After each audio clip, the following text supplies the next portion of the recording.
Thank you very much. Hearing that story about the companion on the airplane who reacted to that book, I could say that I was told by Spring Publications, who published The Love Cure, Therapy, Erotic and Sexual, that they couldn't get it into any bookstores.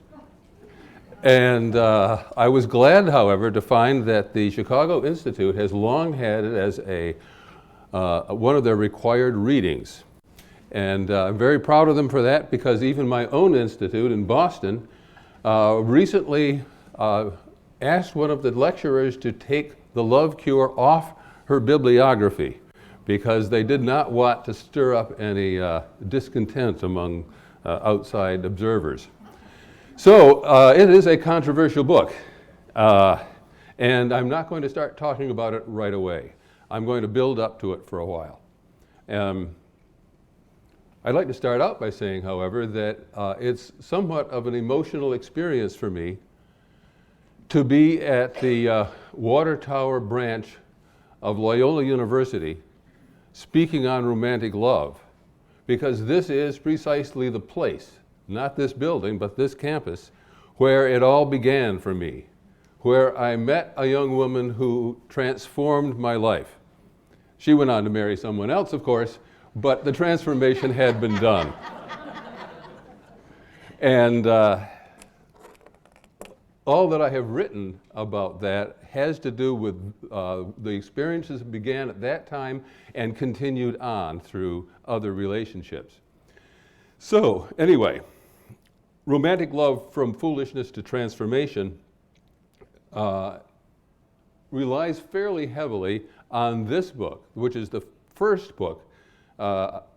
It was some 17 years after that young woman married someone else that I got a Christmas card from her and visited her in her new home in California, and realized that something had come to an end about that, and now it was time for me to start writing about it. And Divine Madness is the book that came out from there. Much of the material in this lecture is drawn from Divine Madness, and what I'm trying to say in there, madness, because if you really fall in love, if you follow where love is taking you, you do fall out of sanity, at least in the eyes of everyone around us. But I call it divine madness because there is another dimension to it altogether. I would say this: it can destroy our lives, but if we handle it well, it brings us the transformation we long for. So what I'd like to do is to start with Muktananda, who I learned somewhat late, used to have an ashram not too far from my house in Boston.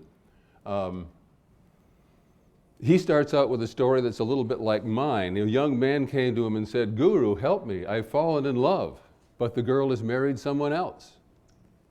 And Muktananda says, "That's easy. Just find another girl and marry her." And the young man says, "But I can't stop thinking about her. She intrudes into my thoughts day and night." And Muktananda says, "I have the same problem. I meditate on my Satguru, Nityananda, day and night. I can't get him out of my mind." So, the Satguru. You probably, if you've read anything about Hinduism, have seen it summarized in 3 words: Sat, Chit, Ananda. Being, consciousness, bliss. Sat is being, absolute being. Absolute being is consciousness, according to Hinduism. And in the Shaivite, that is Shiva-oriented religion of Muktananda, it's the consciousness of Shiva and Shakti in eternal intercourse. That consciousness is ultimate reality. So what he's saying when he calls Nityananda his Satguru, he's saying that this is the guru who brings being to life for me, introduces me to the being, the ultimate being of the cosmos.